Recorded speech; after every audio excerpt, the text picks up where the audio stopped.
এবং এটা নিশ্চিত একদিন মাহদী আসবে, একদিন দাজ্জাল আসবে, একদিন ইসলামের পূর্ণ বিজয় হবে, দাজ্জালের পতন হবে, ইহুদিদের পতন হবে। এটা স্পষ্ট নবী সাল্লাল্লাহু আলাইহি সাল্লামের ভবিষ্যৎবাণী। আর এ কথা নিশ্চিত তিনি বানাইয়াও বলেন না, তিনি নিজের মন গড়াও বলেন না। তিনি যাই বলছেন, অতীতের কথা, বর্তমানের কথা, ভবিষ্যতের কথা, যাই নবী বলছেন আল্লাহর পক্ষ থেকেই বলছেন, নাকি?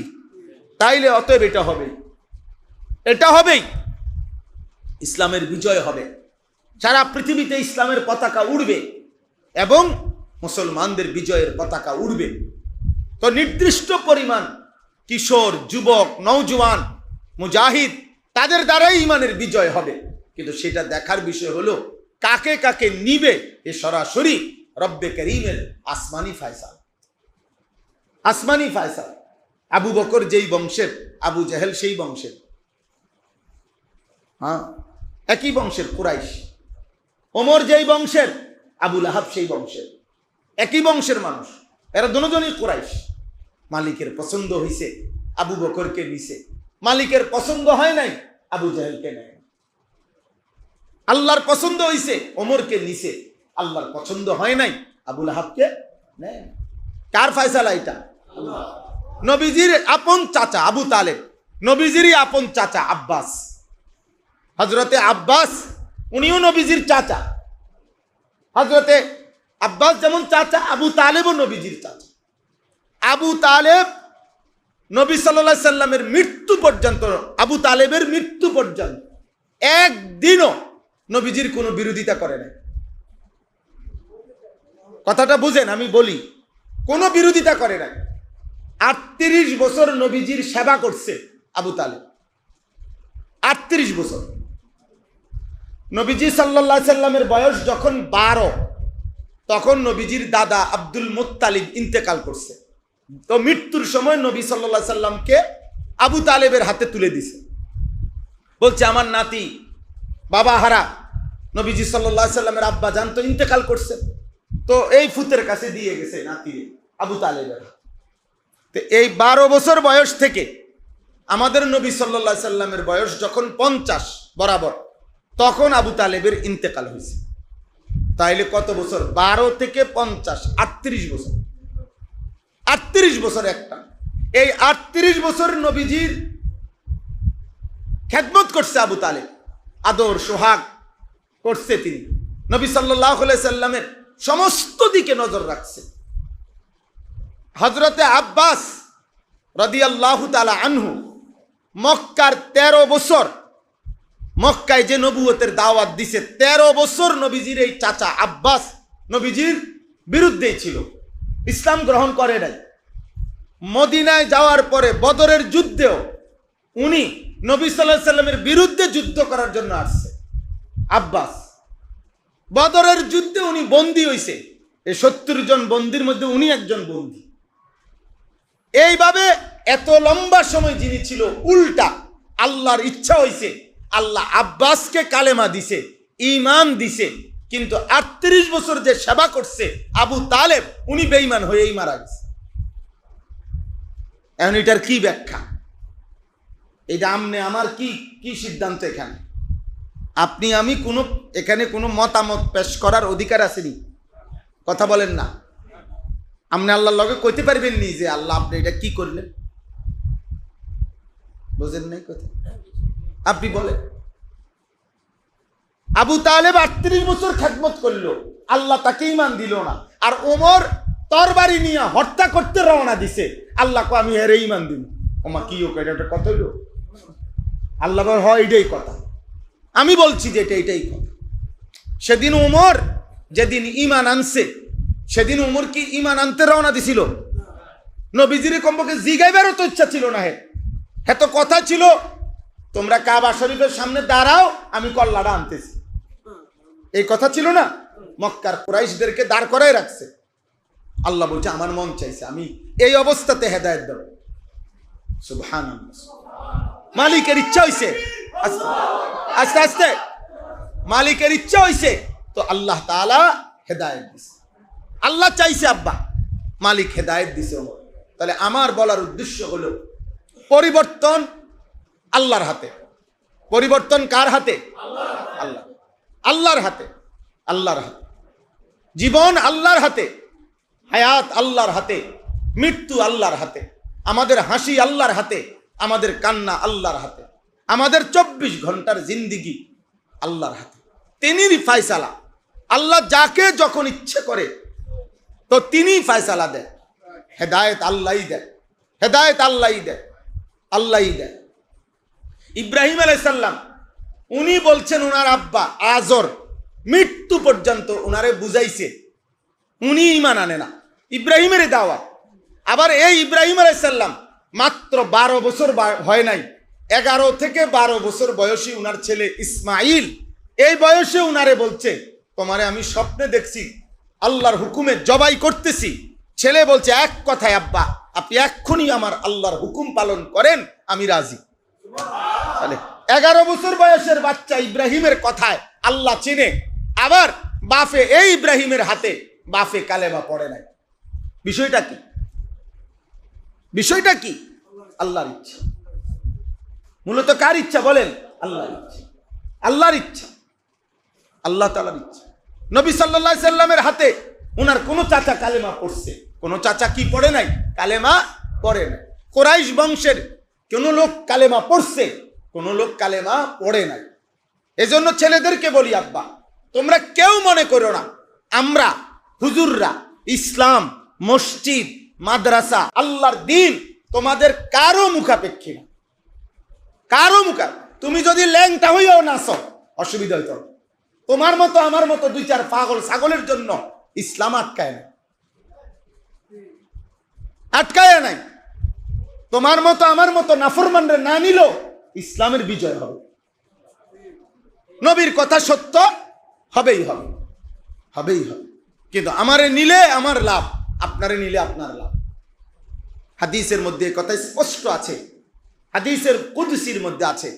আল্লাহ তাআলা বলছেন লাউ আন্না আউওয়ালাকুম ওয়া আখিরাকুম ওয়া ইনসাকুম ওয়া জিন্নাকুম কানু আলা আতকা কলবি রাজুলিন ওয়াহিদিন মা যাদা ফি মুলকিহি শাইআন।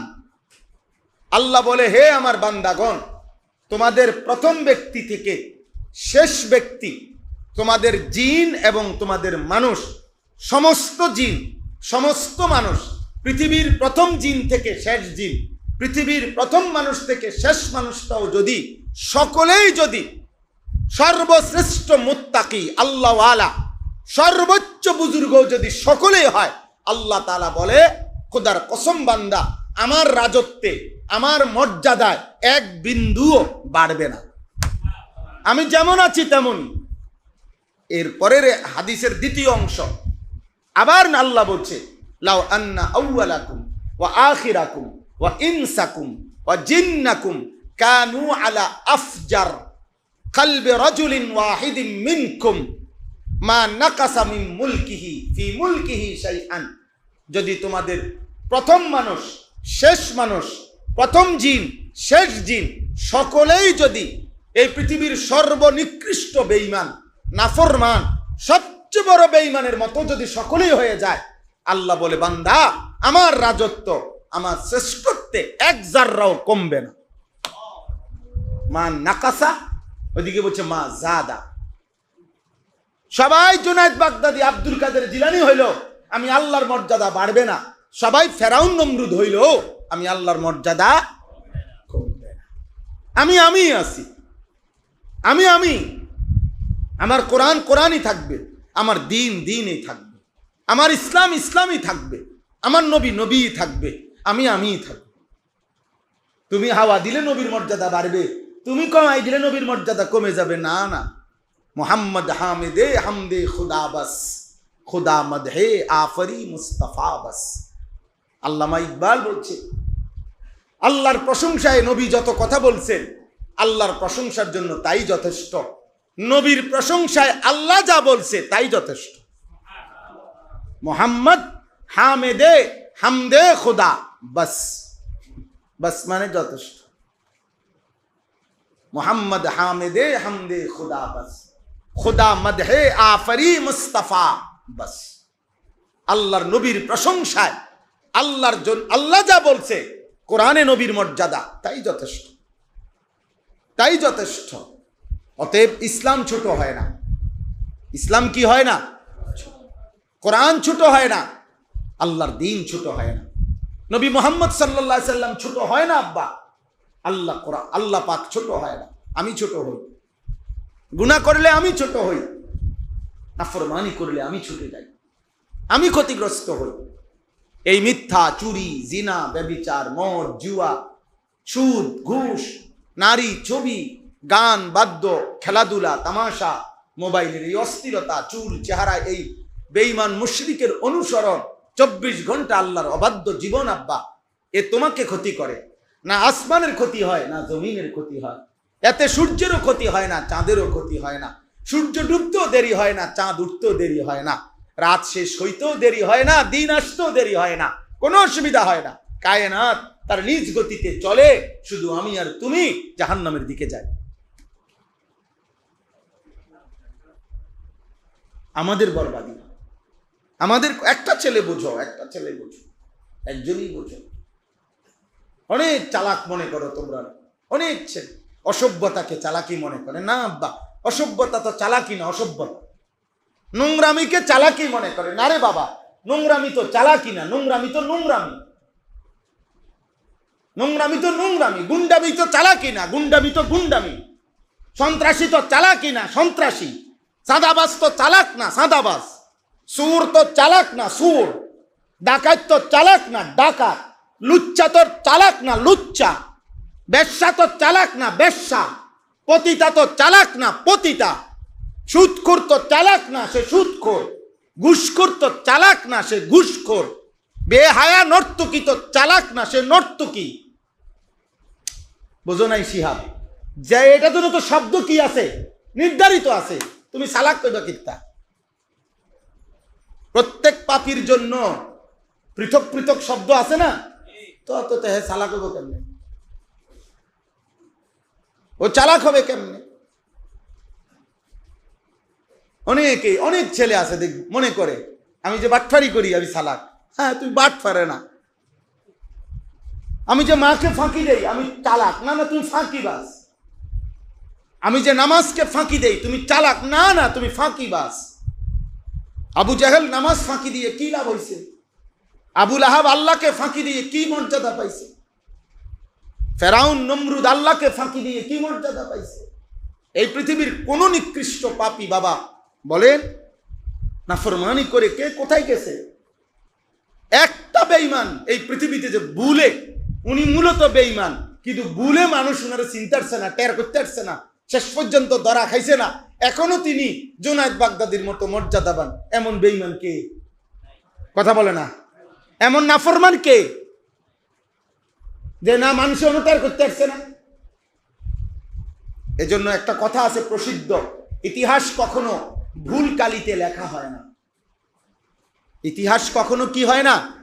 ভুল কালিতে। ক্ষমতার জোর, প্রভাব, শরীরের শক্তি, টাকার সামর্থ্য, কোনো কিছু দিয়ে সাময়িক দমিয়ে রাখা যায়, কিন্তু মাটির নিচে বসেও কেউ সত্য ইতিহাস হয়তো সাতবক জমিনের নিচে লিখে রাখে। ফলে একদিন মুখোশ খুলে যায়। আমারও তোমারও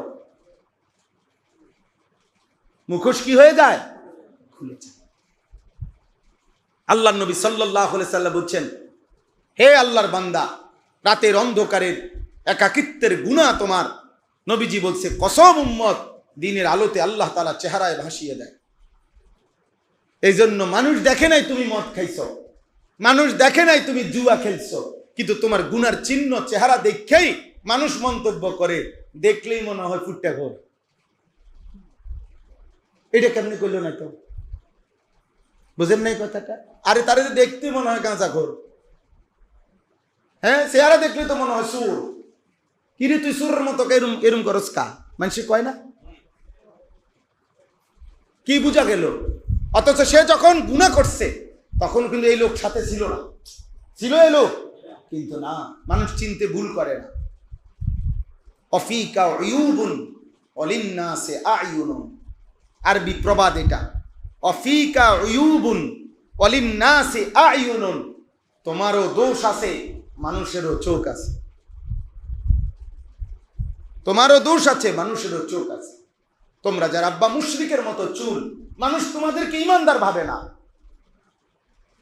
তোমরা যারা বেনামাজি, মানুষ তোমাদেরকে ভদ্র ভাবে না রে আব্বা। তোমরা যারা মোবাইলে উলঙ্গ ছবি দেখো, নর্তকী দেখো, মানুষ তোমাদেরকে চরিত্রবান ভাবে না, অসতী ভাবে।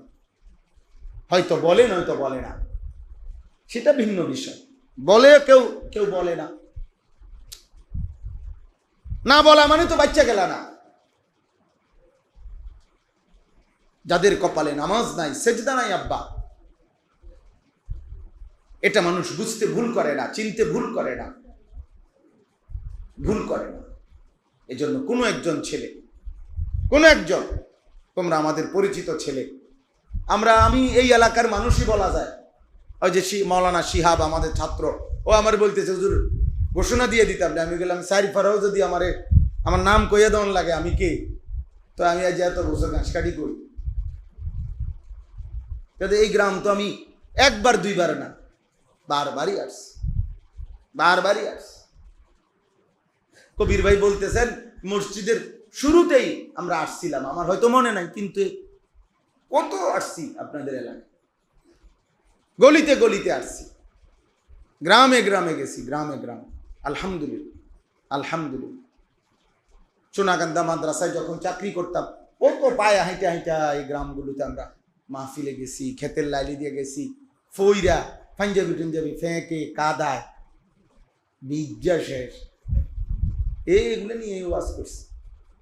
ও এখান থেকে সোনাকান্দা মাদ্রাসার থেকে হাঁটতে হাঁটতে কোনাকুনি দিয়া জগন্নাথপুর, শেষরা, কিতা চুমুরিয়া, আরো আছে, আরো একটা দূর আছে একটা গ্রাম, পুকুরে নদীর পাড় দিয়ে দিয়ে গেছি, নাল্লা না কি জানি বা এই জাতীয়, হ্যাঁ মোল্লা নাল্লা এই জাতীয়, হাইটা গেছি বেটা, হাইটা 2 ঘন্টা 3 ঘন্টা পায়ে হাইটা, পায়ে। হাটখোলা বাজার আমার প্রথম মাহফিল বয়ান করছি, ও ঈশাননগর, হ্যাঁ আরো কি কি নাম ভুলে গেছি, আমাদের বাউসাইলের স্যারের বাড়ি। আল্লাহ সবাইরে ভালো রাখেন। তো যাই হোক আব্বা, আমরা বলতে চাই এই কথাটা যে আমাদের জিন্দিগির এটা বোঝা উচিত। আমি যে আয়াতগুলো পড়ছি এখন আমি সেগুলোর তর্জমা বলি, কিন্তু শুরুতে সবাইরে বলে নিলাম, ছেলেরা তোমাদেরকেও বলি, প্রিয় ভাই আমার, বেঈমান দুশ্মন তোমার ঘরে ধোকা দিছে। দুশ্মন তোমাদেরকে বলছে জীবন মানে খেলাধুলা, জীবন মানে বিশ্বকাপ, জীবন মানে ফুটবল। কিন্তু বেঈমানের কাছেও আজ পর্যন্ত কোনো উত্তর নাই যে এর দ্বারা আখেরাত বাদ দিলাম, ওরা যেহেতু কাফের, কিন্তু ওদের কারো কাছে দুনিয়াবি কোনো যুক্তিও নাই। আমি তো পরিষ্কার বলছি যে ফিফা যারা এই ফুটবল বিশ্বকাপের আয়োজন করেছে তারা বলুক আখেরাত বাদ দেন, ওরা কাফের, ওরা আখেরাতের কথা বলবে কোত্থেকে? কিন্তু দুনিয়াবি পৃথিবীর, এই বর্তমান পৃথিবীর কি উপকারিতাকে সামনে রেখে খেলার আয়োজন, এটা তারা বলুক। তোমাদের কারো জানা থাকলে তোমরা কও, এই পৃথিবীর কি উপকার এর দ্বারা? এই যে 1.5 মাস ব্যাপী বিশ্বকাপ ফুটবল খেলা হবে, এর দ্বারা পৃথিবীর উন্নতি কি হবে? মানবতার কি সমস্যার সমাধান হবে? পৃথিবীতে কি যুদ্ধ বন্ধ হয়ে যাবে? পৃথিবীতে খুন, ধর্ষণ, নারী নির্যাতন বন্ধ হয়ে যাবে? বলেন। তাহলে পৃথিবীতে হত্যা, খুন, রাহাজানি, দুর্নীতি বন্ধ হয়ে যাবে? তো পৃথিবীর কি উন্নতি, মানবতার কি উন্নতি এর মধ্যে? একটা কারণ বলুক, একটা বেঈমানে বলুক ওরা যে পৃথিবীর কি উন্নতিকে সামনে রেখে। একটা মানুষ যদি বলে যে আমি মাটি কাটতেছো কি লেখা, বলে ভাই আমি ওখানে একটা ছোট গর্ত হয়ে গেছে রাস্তা, আমি মাটিটা দিয়ে ফুরাই দেবো, তত একটা উদ্দেশ্য আছে মাটি কাটা। 10 টাকার বুট খাওয়ার তো একটা উপকারিতা আছে, এটার উপকারিতা কি? সব পত্রিকা আসছে, অনলাইন মিডিয়াতে আসছে খবর, আমেরিকা, মেক্সিকো, কানাডা, যে 3 জায়গায় ফুটবল খেলার আয়োজন, নাউজুবিল্লাহ, বলতো লজ্জা ভাই, শুধু বুঝার জন্য বলতেছি, 3 জায়গাতেই বর্তমান যেখানে ফুটবল বিশ্বকাপ খেলার আয়োজন, সেখানে সবচেয়ে বেশি চাহিদা যেই সমস্ত নারী যৌনকর্মী যারা তাদের দেহ বিক্রি করবে, তাদের রেট, তাদের দাম, তাদের মূল্যায়ন সবচেয়ে বেশি সেখানে। এটা এটা মিডিয়ার খবর। সবচেয়ে বেশি নাউযুবিল্লাহ। তার মানে জিনার আড্ডা হবে। একদিকে খেলবে মাঠে, আরেকদিকে নেশা, জুয়ার আড্ডা, নেশার আড্ডা, নারীর আড্ডা হবে। এই মিলে খেলা। কোটি কোটি টাকা অনলাইনে জুয়া হবে এই খেলোয়াড়ের নামে, এই দলের নামে। বোঝা নাই কথা? এই ম্যাচের নামে। অথচ আর্জেন্টিনার খেলোয়াড় চিনেও না আমাদের, ব্রাজিলের খেলোয়াড় চিনেও না, ওরা জানেও না, আমাদের পরিচয়ও জানে না। আমাদের যেই যুবক 24 ঘন্টা রাত্র দিন তার জন্য মাতলামি করতেছে, এই মাতালের খবর ওই মাতালে জানেও না, ও চিনিও না। এখানে মারামারি করে 50 জন আহত হয়েছে বাংলাদেশে। কিছুদিন আগে, 3-4 দিন আগে ব্রাজিল আর্জেন্টিনা সমর্থকদের মারামারিতে 50 জন আহত হয়েছে। হ্যাঁ হ্যাঁ, ফ্রি চিকিৎসা দিবে কেউ, কেউ আপনার ফ্রি দাঁতের চিকিৎসা দিবে, কেউ এটা দিবে, বিভিন্ন কিছু। যাই হোক, আল্লাহ সবাইকে বুঝ দান করে, আল্লাহ সবাইকে কল্যাণ দান করে। প্রিয় ভাই, আল্লাহকে ভুলে গেলে, আখিরাতকে ভুলে গেলে, হালাল হারাম ভুলে গেলে, পাক নাফাক ভুলে গেলে, জায়েজ না জায়েজ ভুলে গেলে, এটাই কথা কোরআনে আল্লাহ বলছে, আমি আল্লাহ থেকে যে ছুটে যায়, খোদার কসম আল্লাহ বলছে, সে যে কোথায় হারিয়ে যায় আর কেউ জানে। আল্লাহ তাআলা কোরআনে তাকে ঝড়ো বাতাস, আমি অনেক সময় এটা দেখছি, দেখবেন পলিথিন, তোর খোলা পলিথিন, বাতাস খুব জোরে, তো পলিথিন দেখবেন অনেক সময় মনে হয় যে এটা এরম উড়ে, পলিথিনটা বাতাসে, একবার বাতাসে এদিকে জায়গা, আবার এইটারই বাতাস বাইরেইয়া এদিকে নিয়ে ফেলে। মানে পলিথিনের আর নিজস্ব ক্ষমতা থাকে না যে কোন দিকে যাবে, বাতাস তাকে যখন যেদিকে বাইরা, এদিকে সে কি করে, বাইরে খায়। কথা বল, আল্লাহ কোরআনে এটাই বলছে যে বেঈমান আমি আল্লাহ থেকে ছুটে গেল, খোদার কসম আল্লাহ বলে ঝড়ো বাতাস এবার তাকে এদিক থেকে সেদিক, সেদিক থেকে এদিক শুধু ঘুরাবেই। এই নাফরমানার কোথাও স্থির হইতে পারবে না যে তার ঠিকানা কোথায়, গন্তব্য কোথায়, যাবে কোথায়, থামবে কোথায়। আমি তো জানি আমার হালাল স্ত্রী আছে, অতএব আমি থামবো গিয়ে তার কাছে। আমি তো জানি আমার নির্দিষ্ট পরিমাণ টাকা হালাল আছে, আমি থামতে হবে এখানে। কিন্তু বেঈমান থামবে কোথায়? যে ছেলে যুবক উলঙ্গ নারী দেখে, নর্তকীর ছবি দেখে, এই জানোয়ার, এই মানুষরূপী হাইওয়ান কোন নারী দেখা কতক্ষণ দেখে থামবে, এর কোনো নিশ্চয়তা আছে? ও কি জানে? ও জানে না তো। সুর থামবে কখন? সুদখোর থামবে কখন? ঘুষখোর থামবে কখন? হারাম নর্তকী থামবে কখন? জানে না। পাপী জানে না। পাপীর কোনো গন্তব্য থাকে না, নাফরমানের কোনো মঞ্জিল থাকে না, পাগলের কোনো ঠিকানা থাকে না, মাতালের কোনো ঠাঁই মিলে না। হ্যাঁ, তোমরা যারা মনে রাখো তোমরা মুসলমান, দুশ্মন তোমাদেরকে ঘুরে গড়াইয়া আলা আইয়ি শিক্কিন কানা লিল্লাহি মাসরাই। নবীজির সাহাবী খুবাইব ইবনে আদি একজন সাহাবী, মক্কার কাফেররা ওনাকে ফাঁসিতে ঝুলাইছিল। ফাঁসিতে ঝুলাইবার পূর্ব মুহূর্তে মক্কার নেতা আবু সুফিয়ান ওনাকে জিজ্ঞেস করছিলেন, হে মুহাম্মদের সাহাবী খুবাইব, মৃত্যুর পূর্বে ফাঁসির মুহূর্তে তোমার শেষ তামান্না কি, শেষ ইচ্ছা কি? উনি বলছে, শেষবারের মতো 2 রাকাত নামাজ পড়তে চাই। তো ওনার রশি খুলে দিছে, উনি 2 রাকাত নামাজ পড়ছে, 2 হাত তুলে আল্লাহর কাছে মুনাজাত করছে, আয় আল্লাহ, আজ আমার আর কোনো পরোয়া নাই, আমি আপনার আনুগত্য দিয়ে মরতেছি, আপনার সেজদা দিছি মালিক, ফালাস্তু উবালি, এখন আর আমি কোনো পরোয়া করি না। হিনা উকতালু মুসলিমান, যখন আমি শহীদ হতে যাচ্ছি, আত্মসমর্পণ ইসলাম অবস্থায়, আপনার আনুগত্য অবস্থায়। আলা আইয়ি শিক্কিন কানা লিল্লাহি মাসরাই। এবার দুশমন আমারে টাইনা সিরা ফাইরাও যদি ফেলে, যেখানে মন চায়, আমার কোনো অসুবিধা নাই, আমি আপনাকে সেজদা দিছি। মানে ওখানে আছে একটা কথা যে ওনারে বলছিল মক্কার কাফেররা যে তোকে মাইরা ফাঁসি দিয়া তোর শরীরের চামড়া ছিলা টুকরা টুকরা করে ফেলাই দেব।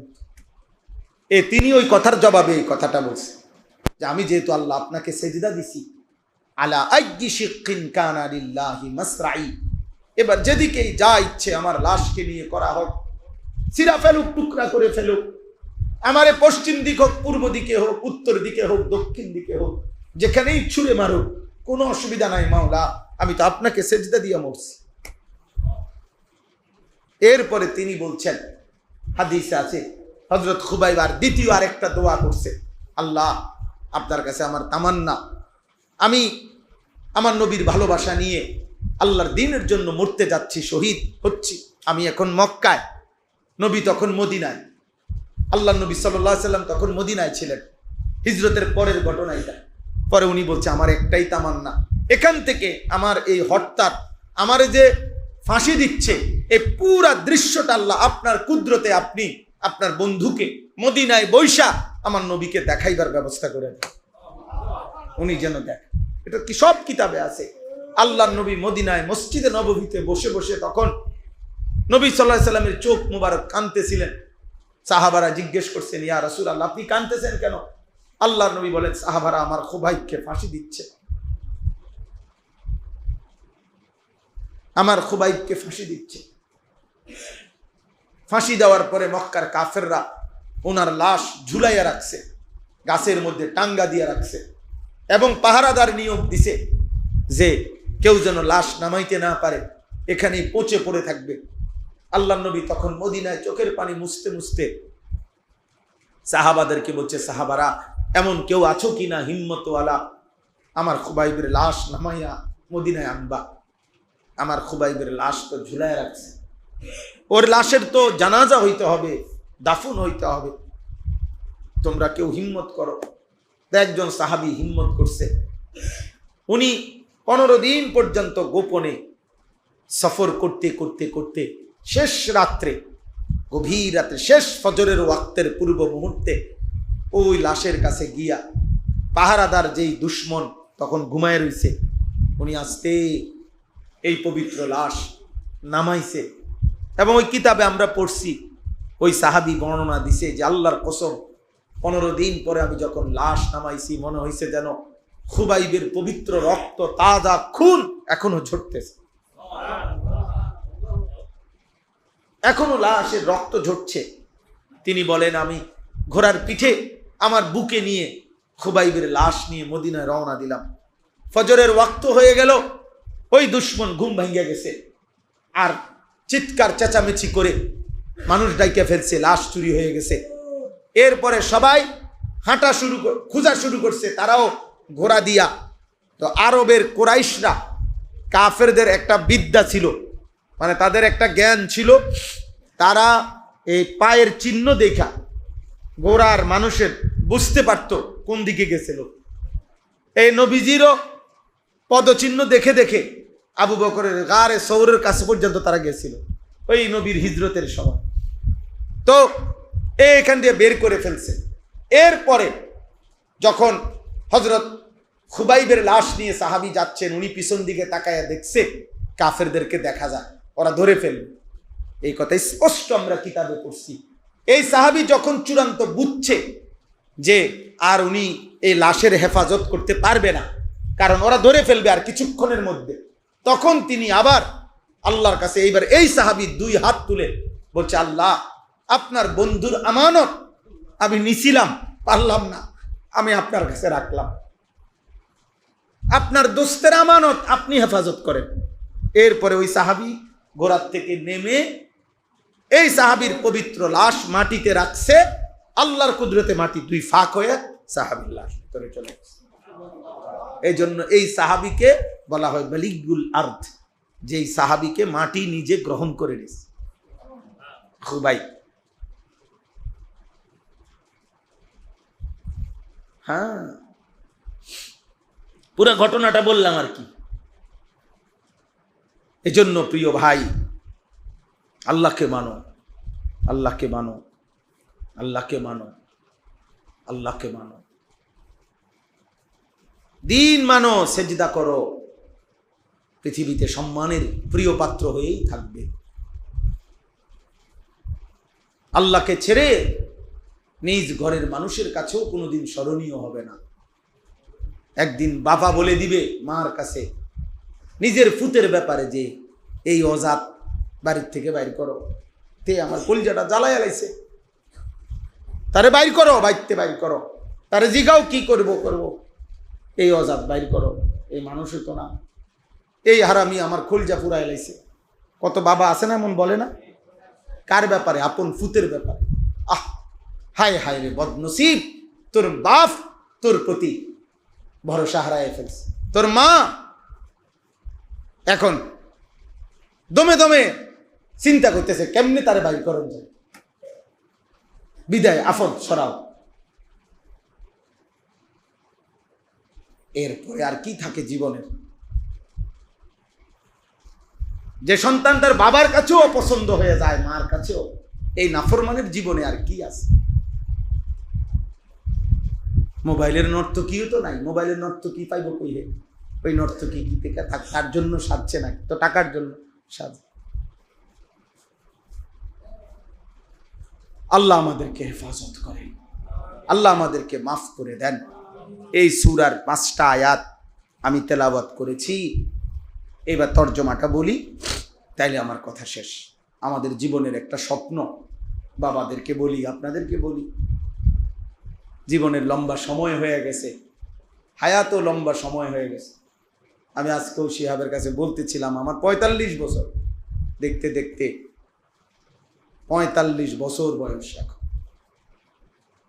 এই সেদিন মনে হয় যে যেদিন আমি আসছি, চাকরি নিছি, বন্যা ছিল 2004 সালে, তো 22 বছর হয়ে গেছে কর্মজীবনের বয়স। তাহলে এই হায়াত শেষ, এই দেখতে দেখতে প্রতিনিয়ত চোখে চশমা বদলাইতে হয়, কোমরে প্রচণ্ড ব্যথা হয়, গলায় ব্যথা হয়, শরীরে আগের চাইতে একটু বেশি পরিমাণ বিশ্রাম করতে হয়, ক্লান্তি, এই জিন্দিগি। এই তোমরা ছেলেরাও হয়তো আজকে মোবাইল দেখতে দেখতে দেখতে দেখতে তোমরা আর কোনো বিরক্তি নাই, ক্লান্তি নাই, নারী দেখতে দেখতে, ছবি দেখতে দেখতে, অশ্লীল দৃশ্য দেখতে, বন্ধুদের আড্ডা দিতে দিতে ঘন্টার পর ঘন্টা অনেকে আছো, আহ কি করছো, কেন করছো, কিছুই জানো না, কিছুই জানো না। আহারে আব্বা, হায় হায়, আল্লাহ আমাদের ছেলেদেরকে হেফাজত করেন। তো এই আয়াত দেখে তর্জমাটা শুনেন, তাইলে কথা শেষ। বিসমিল্লাহির রহমানির রহিম। 11 নম্বর পারা, 11 নম্বর সূরা, সূরা হুদ। এই সূরাটার নাম, যে সূরার আয়াত পড়ছি, সূরা হুদ। কি নাম? একজন নবীর নাম, হুদ আলাইহিস সালাম, একজন নবীর নামে এই সূরাটা। এই সূরায় পুরা কোরআনুল কারীমের মধ্যে এমন 5টি জাতি, এমন 5 জন নবীর কওমের ঘটনা আছে, যেই 5 জন নবীর জাতি আল্লাহর এই জমিনে সবচেয়ে বেশি নাফরমানি করেছিল এবং নাফরমানিতে সর্বোচ্চ সীমা লঙ্ঘন করেছিল, পাপের সীমা লঙ্ঘন করছে। ফলে আল্লাহ তাআলা এই 5 জন নবীর কওমকে, জাতিকে একেবারে চিরতরে ধ্বংস করে দিয়েছে, পুরা কওম। এরকম নবী হলেন 5 জন। কয়জন? এই 5 জন নবীর নাম হলো নূহ আলাইহিস সালাম 1 নাম্বার, 2 নাম্বার হুদ আলাইহিস সালাম, 3 নাম্বার সালেহ আলাইহিস সালাম, 4 নাম্বার লূত আলাইহিস সালাম, 5 নাম্বার শুআয়ব আলাইহিস সালাম।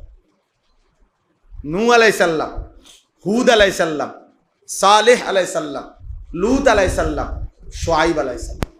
এই 5 জন নবীর কওম, জাতি আল্লাহর নাফরমানিতে সর্বোচ্চ সীমা লঙ্ঘন করেছে। ফলে আল্লাহ তাআলা এই 5 জন নবীর জাতির 10 জন, 20 জন, 50 জন, 100 জন সর্বোচ্চ ইমানদার হয়েছে মাত্র। যেমন নূহ আলাইহিস সালাম 950 বছরে ওনার কাছে কালেমা পড়ছে সর্বোচ্চ 80 জন। বাকিদের অবস্থা কি বুঝেন নাই? 950 বছরে ইমানদার হয়েছে কয়জন? মাত্র 80 জন।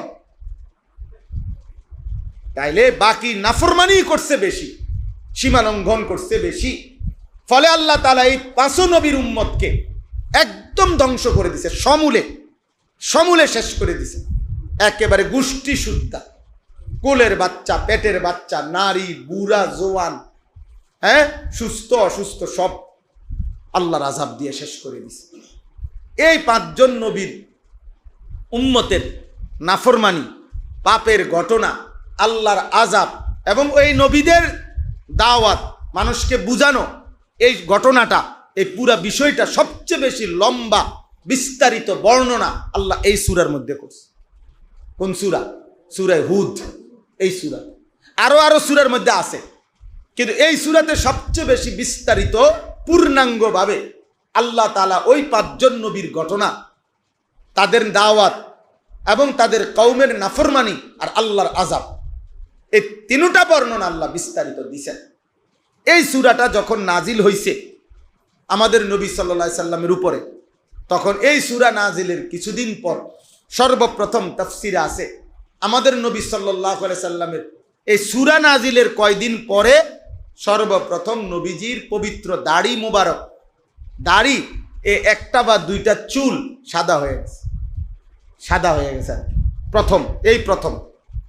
তখন হযরত আবু বকর সিদ্দিক রাদিয়াল্লাহু তাআলা আনহু এটা খেয়াল করছে, আর নবীজিকে বলছেন, ইয়া রাসূলুল্লাহ কাদ শিবতা, হে আল্লাহর নবী আপনি দেখি বুড়ো হয়ে যাচ্ছেন, আপনার চুল, দাড়ি মোবারকের চুল তো পাকা শুরু হয়ে গেছে। তখন নবীজি চোখের পানি ফেলে হযরত আবু বকর সিদ্দিককে বললেন, আবু বকর, গত কয়দিন আগে যে সূরা হুদ আমার উপরে নাজিল হয়েছে, আর এই সূরার মধ্যে আল্লাহ তাআলা পূর্ববর্তী জাতির নাফরমানির যেই বর্ণনা দিছে এবং আযাবের যেই ভয়ানক বর্ণনা দিছে, এই নবীজি তখন বলছেন, শাইয়াবাতনি হুদ, আবু বকর খোদার কসম, হুদ সূরা আমারে বুড়া বানায় দিছে। আমার এই সূরা নাজিলের পর থেকে, এই ছেলে, এই দোস্ত বেয়াদবি করো না, আব্বা বাইরে হয়ে যাও, আব্বা বাইরে হয়ে যাও, তোমার মতো 2-4 জন ফালতু না শুনলে কোনো অসুবিধা নাই আব্বা, দয়া করে আল্লাহর রাস্তে মসজিদে বেয়াদবি করো না আব্বা, যদি খিচুড়ি খাও তো খিচুড়ি খেতে টাইমে আইসো আব্বা, দিব একটু পরে, ঘোষণা দিয়ে দিব।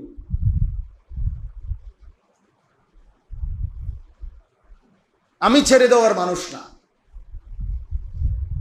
আমার জিন্দেগির এটা স্বপ্ন, সাধনা, আমার সন্তান ফিরবে, আমাদের ছেলেরাই ফিরবে, এবং আমরা আশাবাদী আলহামদুলিল্লাহ, এবং এই আশাতে আমরা হতাশ না। সবচেয়ে মজার বিষয় এটা, হতাশ না, আলহামদুলিল্লাহ। সারা বাংলাদেশে হাজার হাজার লাখো ছেলে প্রতিদিন আলহামদুলিল্লাহ আল্লাহর দিকে ফিরতেছে। সময়ের একটা পরিবর্তন থাকে, আল্লাহর কুদরতে পরিবর্তনের একটা সূচনা হয়। গত 15 দিন আগে, 20 দিন আগে হবে, গত মাসে আমরা সিলেট এক মসজিদে, সিলেট বিভাগীয় শহরে ফজরের নামাজের পরে বয়ান করছি। আলহামদুলিল্লাহ, ফজর ক্যাম্পেইন আমার একটা কাজ আছে সারা বাংলাদেশে, আমি ফজর ক্যাম্পেইনের কাজ করি, অর্থাৎ ফজরের নামাজে মুসল্লি বৃদ্ধির চেষ্টা করি জায়গায় জায়গায়। এটা নিয়ে আমি আলাদা সময় দেই যুবকদেরকে, আমার এগুলা নিয়ে অনেক ছেলে পেলে আছে যারা এই কাজটা করে সারা দেশে। ফজর ক্যাম্পেইন কই আমরা, এটারে ক্যাম্পেইন মানে প্রচারণা, ইংরেজি শব্দ, অর্থাৎ ফজরের জন্য প্রচারণা করি আমরা। আলহামদুলিল্লাহ জায়গায় জায়গায় ছেলেরা এখন এই কাজটা করে।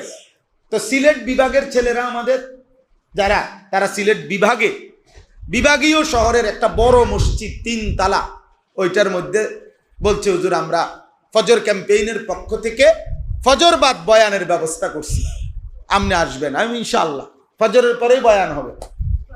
ফজরের পরে বয়ান করার জন্য, ফজরের নামাজ পড়ার জন্য যখন আমি যেই বাসাতে ছিলাম রাত্রে, ওই বাসার থেকে ফজরের ওয়াক্তে আসতেছি তখন এই মসজিদে, তখন এই আসার পথের আধা ঘন্টা দেখছি যে এই পরিমাণ সাইকেল দিয়া ছেলে মসজিদে আসতেছে ফজরের নামাজের জন্য। মানে আমি সাথে বসা ছিল মনসুর ভাই, যার বাসায় ছিলাম।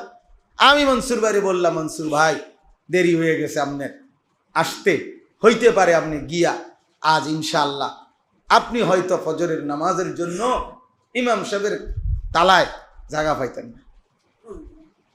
এমনি কইতেছিলাম হাসতে হাসতে, এবার আমি বললাম, মনসুর ভাই, আমার স্বপ্ন এটা, একদিন এমন হবে জুমার নামাজের জন্য যেমন মুসল্লি গেটে দাঁড়ায় থাকে, ইনশাআল্লাহ একদিন ফজরের নামাজের জন্য মুসল্লি এরকম দাঁড়ায় থাকবে। মসজিদ কমিটি বলবে যে ফজরের মুসল্লি জায়গা হয় না, মসজিদ বাড়াও, দোতলা করো, তিনতলা করো। ঠিক কইতেছি, গাড়ি থামছে মসজিদ বরাবর, মুয়াজ্জিন বলতেছে, হুজুর যেই তালা ইমাম সাহেব দাঁড়ায় দোতলায়, এনে একজন মানুষ দাঁড়ায় বেড়ার জায়গা নেই। আলহামদুলিল্লাহ, 3 তালা মসজিদ একটি বিভাগীয় শহরের, এটা তো কোনো ছোটখাটো মসজিদ না, পুরোটা মসজিদ কানায় কানায় পূর্ণ ছিল। আমি বক্তার সফলতা বলতেছি না, নাউজুবিল্লাহ, খুদার কসম। আপনারা আমি বক্তা কত বড় এটা বুঝাইতেছি না, আল্লাহর কসম না, আমি বুঝাইতেছি আল্লাহর দিকে মানুষ ফিরতেছে, আল্লাহর দিকে। এরপরে শিহাব এই বয়ান শেষে 9টা বাজে, এরপরে বয়ানে গেছি যেখানে, সেটা আরো আশ্চর্য। সেটা হলো সিলেটের একেবারে গহীন এলাকা চা বাগানের শ্রমিকদের জন্য আমাদের মাহফিল ছিল সকাল 9টায়, শুধু চা শ্রমিক। আলহামদুলিল্লাহ, সেখানে গিয়েও দেখছি ভরপুর মানুষ চা শ্রমিক আল্লাহর কথা শুনতে বসে আছে। তার মানে বলার উদ্দেশ্য হলো, আলহামদুলিল্লাহ, বাংলাদেশে তোমরা শোনো ছেলেরা, ঢাকা শহরে কামরাঙ্গীর চরে হিজড়াদের জন্য, হিজড়া এই তৃতীয় লিঙ্গের মানুষ যারা, তাদের জন্য নিয়মতান্ত্রিক মাদ্রাসা চালু হয়েছে এবং ইতিমধ্যে হিজড়া মহিলা, হিজড়ারা 3 খতম 4 খতম সহিশুদ্ধ কোরআন খতম করে ফেলছে। আমি নিজ হাতে কুমিল্লা চান্দিনা মাদাইয়ার মাঝামাঝি একটা জায়গায়, এখানে বেদে বেদে সম্প্রদায় থাকে, আমি নিজের হাতে আজ থেকে 5-7 বছর, আরো বেশি হইব, 8-10 বছর আগে ওদের মাহফিল চালু করছিলাম 2000 টাকা চাঁদা দিয়া। আমি নিজে, আলহামদুলিল্লাহ, ওই মানুষের বাদ্যা, এই বাদ্যার ঘরে আল্লাহর কসমে কোরআন হাতে বলতেছি, আমি নিজে বাদ্যার 4টা ফুট নিজের হাতে হাফেজে কোরআন পাগড়ি মাথায় দেওয়াইছি। বাদ্যার ফুট হাফেজে কোরআন।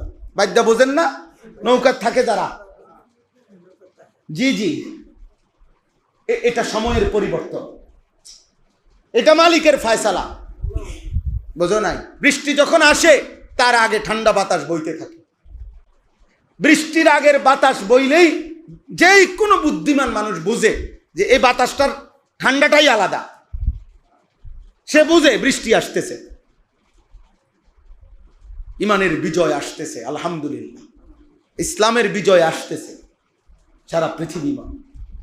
তখন সেদিন ইনশাআল্লাহ হয় মাহদির পক্ষে যাবে, নয় দাজ্জালের পক্ষে।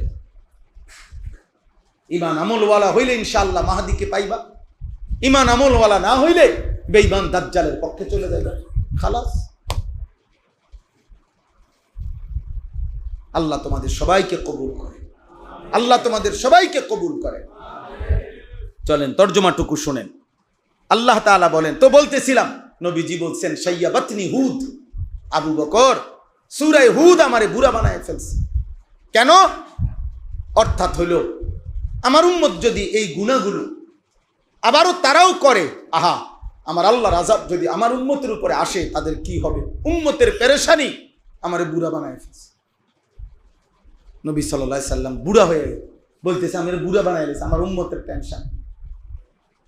এই পাপ, তাদের মৌলিক পাপ ছিল 3টা। 1 নাম্বার হলো তাওহীদের খেলাফ, শিরিক। 2 নাম্বার উপার্জনের মধ্যে হারাম। 3 নাম্বার যৌন চাহিদার মধ্যে হারাম। বুঝছেন হিসাবটা? একসাথ করলে 5টা জাতির পাপ সবই একসাথ করলে এ খোলাসা দাঁড়াবে। অর্থাৎ লজ্জাস্থানের চাহিদায় মাতাল এই যত লোক নারী দেখে, ছবি দেখে, নাটক দেখে, সিনেমা দেখে, মোবাইলে অশ্লীল দৃশ্য দেখে, উলঙ্গ নাচ গান দেখে, রাতভর জোয়ান কন, বুড়া কন, সাদওয়ানের কন আর মোবাইলওয়ালা কন, যে তার মেইন পাপটা কি? তার লজ্জাস্থানের চাহিদা, আর সেটা সে হারামভাবে পূরণ করতে চাচ্ছে, বুঝো না? আর যত আরেক দিকের অনেক মানুষ উপার্জন করছে হারাম, সুদ, ঘুষ, কিস্তি, লোন, চুরি, ডাকাতি, ছিনতাই, রাহাজানি, জনগণের সম্পদ লুণ্ঠন, অবৈধ উপার্জন, ওজনে কম দেওয়া, যত রকমের বাটপারি কইরা পয়সা, হারাম উপার্জন। আর অসংখ্য মানুষ বেঈমান, কাফের, মুশরিক, শিরিকে লিপ্ত। আল্লাহ আমাদেরকে হেফাজত করে, আল্লাহ আমাদেরকে হেফাজত করে।